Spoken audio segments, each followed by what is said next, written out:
బీసీలపై BRS ముసలి కన్నీరు కపట ప్రేమ ప్రదర్శిస్తుందని ప్రభుత్వ విప్ ఆది శ్రీనివాస్ విమర్శించారు. ఎమ్మెల్సీ కవిత జైలు నుండి వచ్చిన తర్వాత లిక్కర్ మరకలు తొలగించుకోవడానికే బీసీ రిజర్వేషన్లు జ్యోతిబాపులే విగ్రహం ఎత్తుకున్నట్టు తెలిపారు. వాళ్ల కుటుంబంలో రాజకీయ స్థానం కోసం ఆమె పోటీ పడుతున్నారు తప్ప బీసీలపై ప్రేమ లేదన్నారు. 6 నెలలు జైల్లో ఉండొచ్చి ఇప్పుడు నీతులు చెబుతున్నారా అంటూ ఆది శ్రీనివాస్ ఫైర్ అయ్యారు.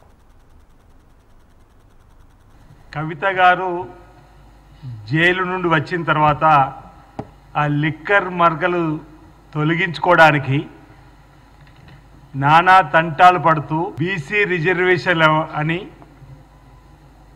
మహాత్మా జ్యోతిరావు పులే గురించి ఒక కొత్త నినాదాన్ని ఎత్తుకొని ముందుకు వస్తున్నటువంటి సందర్భం చూస్తే ఆ కుటుంబంలో రాజకీయ అవసరాల కోసం లేదా కుటుంబంలో తన రాజకీయ స్థానం కోసం పాటు పడుతున్నట్టుగానే కనిపిస్తుంది తప్ప సావిత్రిబాయి పూలేకు మహాత్మా జ్యోతిరావు పులే గారు స్వయంగా పాఠాలు నేర్పి స్త్రీకి కూడా ఉన్నతమైన విద్య రావాలని చెప్పి ఆ కాలంలో ఆ మహనీయుడు చేసినటువంటి ఆ దంపతులు చేసినటువంటి మరి ఆదర్శమైనటువంటి విధానాలపైన కవిత గారు మాట్లాడమని చెప్పి అనిపిస్తూ ఉంది.